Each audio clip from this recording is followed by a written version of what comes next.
We're here today with Dr. Edge.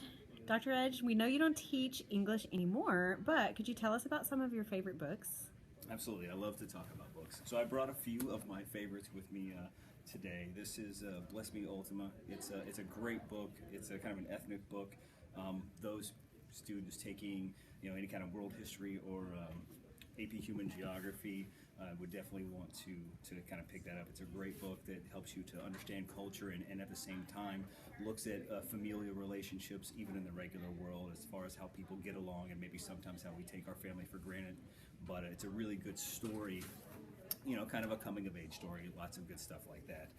Currently, 1776, of course, a history teacher, I'm going to be reading a history book, but I love history. I love not only nonfiction history, but I'm also a huge fan of historical fiction because it's often a much more interesting way to approach history where you get great information, but at the same time, although history is always a great story, sometimes you get a little more interesting and a little more modern era-esque items that help you to get with that. And for that, I brought Space by James Michener. Michener is my favorite historical fiction author because he weaves these great tales of usually something from its very inception all the way to the end or to in the modern era. So Space is actually where I learned a lot of my background in the space industry, helping me obviously to teach astronomy next year as well. But it's just great. And Michener does he just these wonderful tales that have so much fact, but taking you all the way back in some cases to like the geological beginning of the world. So it's very, very interesting.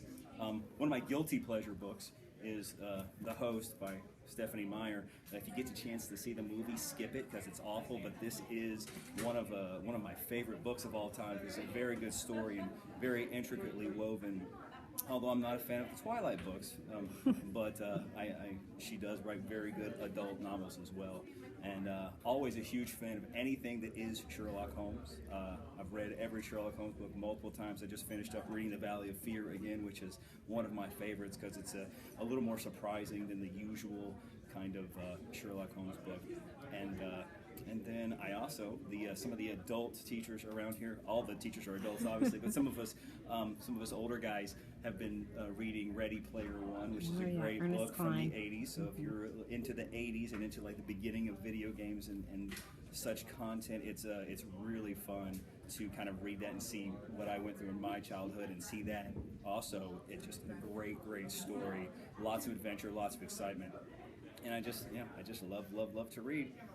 Well, thank you so much, Dr. Edge. Guys, if you have some time, come to the library during National School Library Month, check out some of these titles, or stop by Dr. Edge's room and tell him some of your favorite books.